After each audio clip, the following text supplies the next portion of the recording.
বিধর্মীকে বিয়ে করা যাবে কিনা? আমাদের দেশে অনেকে অন্য ধর্মের লোক বিয়ে করে না, অহরহ পাবেন, অহরহ। এটা শিক্ষিতদের মধ্যে একটু কি হয়, বেশি ঘটে। প্রেমের কারণে হোক, প্রণয়ের কারণে হোক, যেভাবে হোক এটা কিন্তু করে। কিন্তু একটা কথা মনে রাখবেন, বিধর্মীকে বিয়ে করা জায়েজ নাই ততক্ষণ বিধর্মী ঈমান আইনা বিয়েতে রাজি হবে না।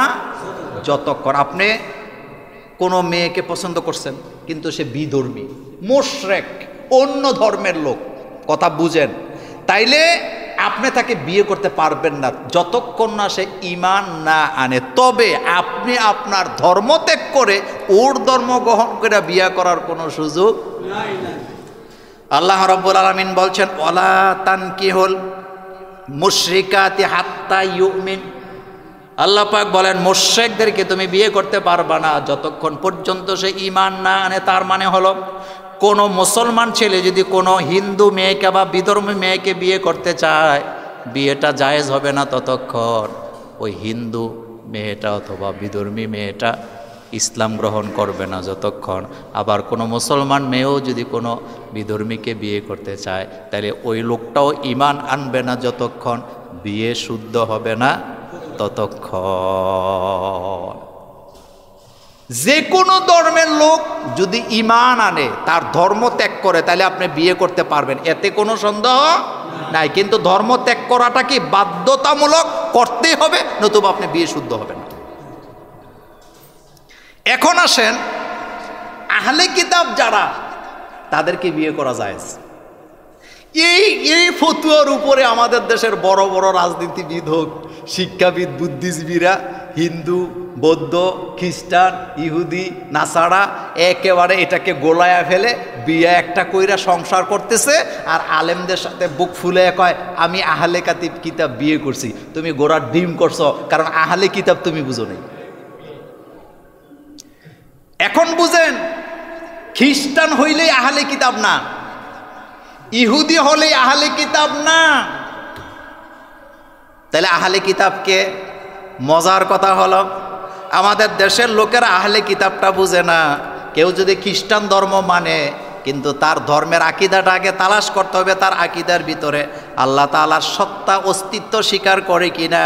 কেউ যদি, আমার কলেজের ভাইয়েরা, বৌদ্ধ ধর্ম মানে, কি বলে খ্রিস্টান ধর্ম মানে, তাহলে আপনি দেখতে হবে সে অতীতের যত নবী আছে নবীদের উপরে ঈমান আনে কিনা। আরেকটু ভালো করে বুঝাই, কেউ যদি বলে আমি ইহুদি আহলে কিতাব, আমাকে বিয়ে করো, তাহলে আপনি দুইটা জিনিস দেখতে হবে। একটা হলো সে আল্লাহর অস্তিত্বকে বিশ্বাস করে কিনা, আরেকটা হলো অতীতে যত নবী ছিল সব নবীদেরকে বিশ্বাস করে কিনা। এই দুইটা জিনিস যার মধ্যে পাওয়া যাবে না, সে নিশ্চিত আহলে কিতাব হতে পারে না। এটা ধোঁকাবাজ। ইহুদি খ্রিস্টানদের মধ্যে লক্ষ নয় কোটি কোটি পাবেন ধোঁকাবাজ, তারা আসলে আল্লাহর অস্তিত্ব বিশ্বাস করে না, অন্য নবীদের উপরে ঈমানও। কিন্তু একমাত্র আমরা আহলে কিতাব এখন, কারণ আমরা সব নবীদের উপরে ঈমান আনি কি আনি না? দেখেন, আমানতু বিল্লাহি ওয়া মালাইকাতিহি ওয়া কুতুবিহি ওয়া রুসুলিহি ওয়া রুসুলিহি। আরেক কোরআন আয়াতে আমরা পড়ি, লা নুফাররিকু বাইনা আহাদিম মির রুসুলি। আমরা রসুলদের মধ্যে কোনো পার্থক্য করি না, সব নবীদেরকে আমরা মানি কি মানি না। তাহলে আহলে কিতাব তারা সব নবীদেরকে মানে যারা, আহলে কিতাব তারা আল্লাহর অস্তিত্বে বিশ্বাস করে যারা, আল্লাহর দেয়া বিধানকে যারা বিকৃতি করে না, তারা হইল আহলে কিতাব। আর এই জায়গাটা খুঁজে পাওয়া বড়ই মুশকিল। তাইলে এই অজুহাতে ইহুদি বিয়ে কইরা, খ্রিস্টান বিয়ে কইরা ঘরে সংসার করার কোনো সুযোগ। কিছু মানুষ আছে চিরকুমার থাকতে চায়, এরকম আছে না? পৃথিবীতে কুমারিত্ব বলতে কিছু নেই। কুমারিত্ব বলতে আমি কি বুঝাইছি জানেন? আপনার বিয়ে করার ক্ষমতা আছে, আপনার যৌবন আছে, আপনার সম্পদ আছে, আপনি বিয়া না করে চিরকুমার থাকার কোনো রাস্তা নাই। তার কারণ হলো, পৃথিবীতে যত নবী রাসূলের আগমন ঘটছে, নবীরাই তো সবচেয়ে মাসুম, নবীরাই তো সর্বশ্রেষ্ঠ।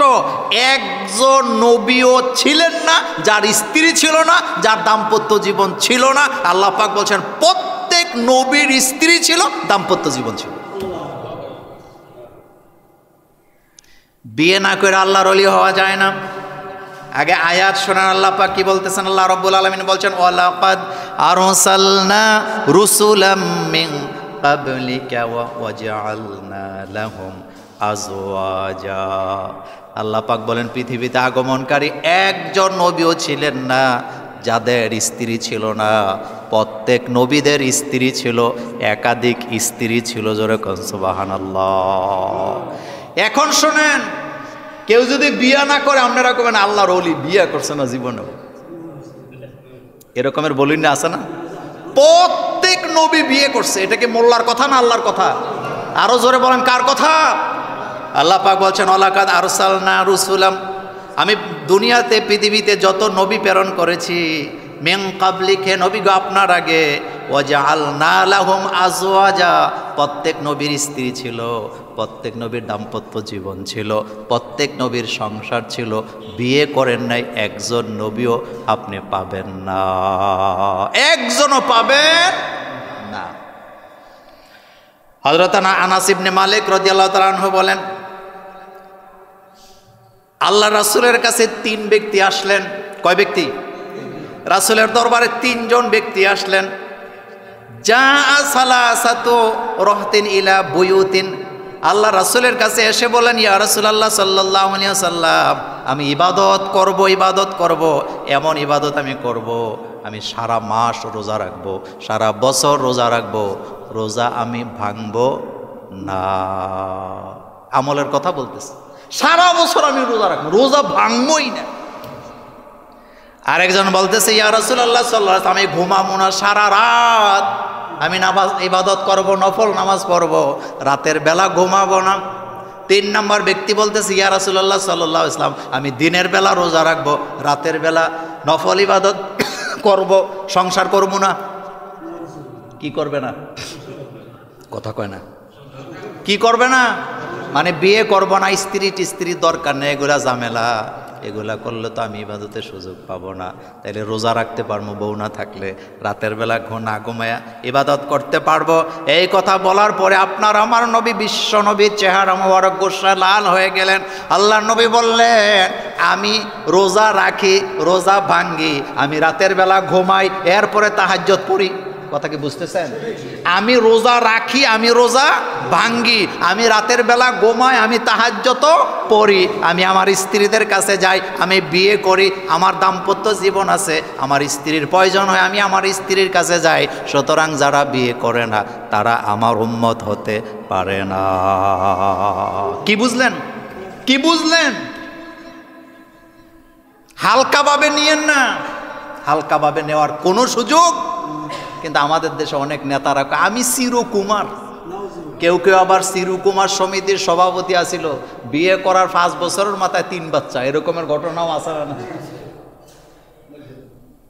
কথা বুঝে নেন, কোন নবী চিরকুমার ছিলেন না।